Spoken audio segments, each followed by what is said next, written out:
Fotodrafitrasa biro vaovao miisa roa no eto Agnovolava avaratra. Commune vaovao ho any ato amin'ny district'ny Mampikony. Vola madiodio avy tamin'ny fanjakana Foibe nahavitana reto fotodrafitrasa ireto. Tamin'ny famatsivola FDL, Fonds de développement local, zay mitentina 9 millions d'ariary teo aloha. De taoriany moa zany de nagnomia koa zareo tao amin'ny décentralisation, zay nahavitana bureau vaovao zay tegna tsara ary ankasitrahana ny fitondram-panjakana. J'ai mitentina 130 millions d'ariary. Lalana mirefy 70 km eo secondaire no hatongavana aty Agnovolava. Tonga ataty atoerana ireo solotena mpanjakana no tariny lehibe ny district'ny Mampikony sy ny solotena ny faritra dia ny mpanolontsaina manoka ny faritra Sofia.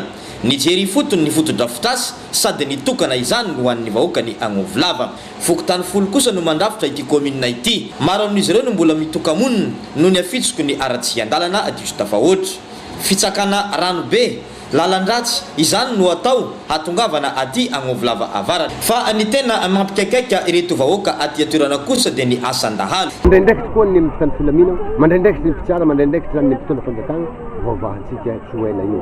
Mahatsiaro afa-pahasaranana kosa ireto vahoaka aty Agnovolava. Raha hatrizay voatery mitao ireo commune rahavavy raha anao pitsopitsony taratasy toa ny kopina haterahana. Ankehitriny zary nofinofy izany satria efa eto ny bureau commune hany mba fanirinim-ponina aty atoerana dia mba isin'ny tobiny miaramila na ny commande party ny